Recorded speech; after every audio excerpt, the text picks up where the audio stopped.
situation just like our usual deal, and we're going on Stone Keep because we can't get enough of that map. Sorry. It's I mean, I personally I'm a fan of this map. I like the variety that this map brings with that high ground. Immediately banning out the Genos and then Orphic following up with the Willow ban. Not any real surprises there. Both pretty impactful champions to pick. So, yeah. Well, getting off that Cassie pick here seems like a really good idea to make sure that the high ground is relatively safe. And Orphic Gaming will ban the Bomb King. And I'm like, that's interesting because Bomb King is usually a pick that Orphic Gaming goes for. Yeah, it's an interesting ban overall, to be honest. I mean, we haven't seen an awful lot of him in any way, shape, or form. The most notable thing here, of course, is that there was a Makoa left open, and Corn Esports are going to capitalize on that immediately. Yeah, let's just get the 80% win rate, Turtle. I mean, Teenage Mutant Ninja Turtles and Atlas is not on the bench anymore. Hey, Orphic actually said good morning. You're allowed to be in the game. Can I play too? Yeah, you can. Come on. Yay! And after that, Aliana's going to get picked, so she's just tapping him on the shoulder. You did good, old man. You did good. You finally got picked. Yeah, I mean, he's so excited right now, isn't he? Just to stretch his legs. And I'm excited to see what he can bring to this game, to bring to this roster. There's the Inara. I mean, phenomenal pick rate. Yeah, she was always going to show up. Yeah, I mean, unless she gets banned, she gets picked. And I don't see her getting banned anytime soon. No. And Corn Esports, they said, you know what? We've seen that Furia is pretty popular nowadays. Why not just pull it off together with the strongest duo tank combo in the game at the moment? Orphic, have you remembered what is going on right now? Yeah, this is a pretty terrifying draft so far from Corn Esports. Orphic Gaming. Are you seriously slow clapping the Ying pick? I get where you're coming from. It's once again a bizarre pick with the supports that are currently available to them. But here we have a Fernando pick again, very shieldy. It'd be interesting to see how they work together. I can't breathe. But hey, anyways, Corn Esports gets away with a Victor pick here to fill up their roster with members. And finishing up with Maeve. So Maeve will not be able to play Maeve this game. But instead we will have the Path of Exile. And we have the sexiest person here. Or actually, aside from Tom, because he's on the top. Like, they have a little bit of everything, but still, the Ying pick, I had to slow clap at that one, because I just expected it. But hey, at least we will get Neptune on an Eevee as he goes through with that pick. Ahoy! We're finally going to see Neptune on an Eevee. Yeah, I mean, that's always an exciting thing to see. I'm loving Corn Esports' draft right now, though. Just absolutely loving it. Well, I mean, at this point, I just have to pull a little bit of love towards Corn Esports. I mean, they have the 80% win rate, Turtle. I mean, doesn't 80% tell you something, you know? Ladies and gentlemen, just in case you didn't want to get enough of Stone Keep, we're back for another helping. This is semi-final number 2, Corn Esports versus Orphic Gaming. We look at the rosters as a game pause so we can talk a little bit more. Okay, no, maybe not. Okay, on the blue side is Zeta with the Cherish Furia, and her with the Leviathan Makoa, Noise Overlord playing the Mother's Grace in Nara, Report Me on the Cat Burglar Maeve, and Zenix 14 with the Burst Mode Victor.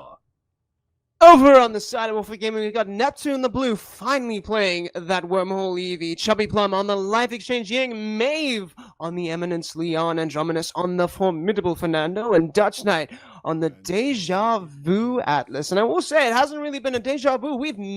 I've never, ever commented on some Pro Atlas play. So this is going to be a fun experience as we see Dutch Knight run up to the front here, pop down the barrier, and Makoa is being prevented from taking a cheeky flank as he goes forward on the right-hand side, going to be set back, but the hook comes through. Dutch Knight's going to get captured, but that quick recall sets him back just far enough to stay away from the enemy team. Makoa is going a little bit low here, but Inara is putting up pressure. The frontline battle, the wall, it's going to stop Dutch Knight from really retreating. Is it going to be enough to take him down? And yes, it is.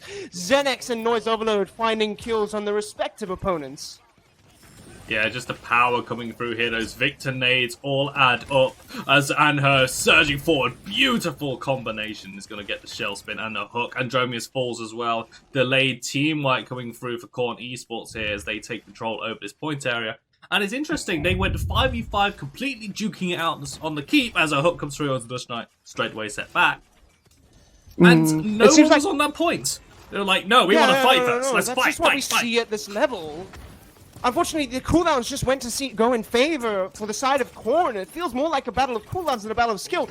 As we see Orphic try to make their way back here. Victor having gone down. Now the Maeve. Is this a battle for the ages? As Orphic is on point, and they do have the man advantage, but not for long as Victor is racing back to the point. The Enrage is coming out from Fury as ultimate gets popped, but Noise Overload is going to go down. Dutch Knight finding a double kill on both the support and the main frontline as Orphic stabilize on this point now and break out even, zoning the enemy team out. I mean, we praise Contact Noir for their takebacks, but Orphic Gaming here, fantastic recapture of this point, 99%. So, you know, they definitely wanted to make it interesting for us as the Midnight is going to be popped here by Report Me.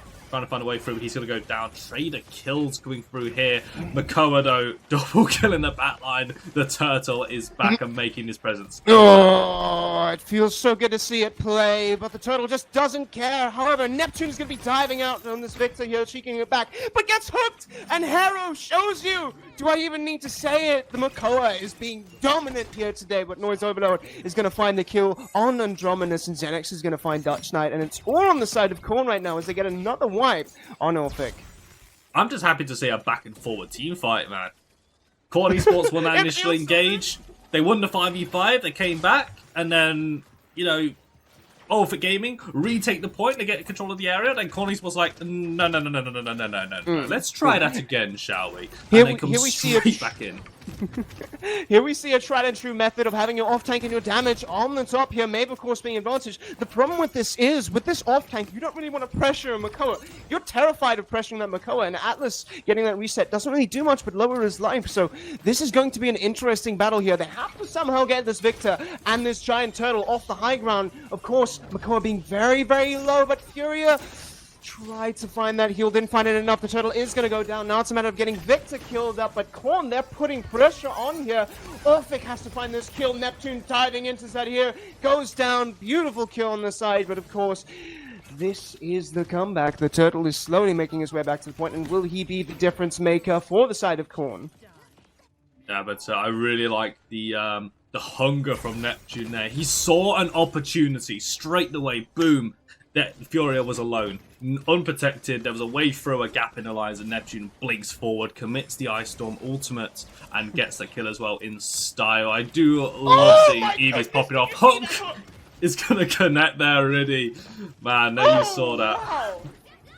And Hera, mad props to you as a Makoa main, having been myself. That was a beautiful hook, showing the power of just what utility Makoa can bring. Of course, Eevee does manage to get out alive, but still absolutely well played. Ancient Rage is going to get popped up, but it's just not fast enough. The charge time is going to get interrupted. Of course, finally, Orphic looking like they can maybe just stabilize here. Furia's looking weak. Eevee sensing blood in the water is instead going to focus on the Victor, and it looks like there may be some stability coming in here. Yeah, Andromeus, though, definitely going hella aggressive, trying to push them back even further. Xenix heavily staggered on the Victor. He's not going to be back for another couple more seconds here, trying to find a way through. It's going to be a really tense end to this first point fight here, as Orphic just haven't been able... Oh, sorry, Korn Esports have not been able to get past this choke point here, but 2 quick kills, they might just do it.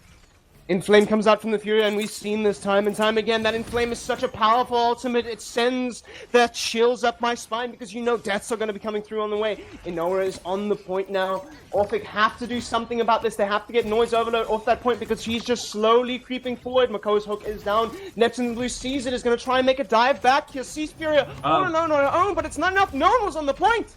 No one touched the point, and Inara was just like pushing a shopping trolley all the way through and just says, yes, I'd like to make a purchase. It's your demise, Orphic? What happened there?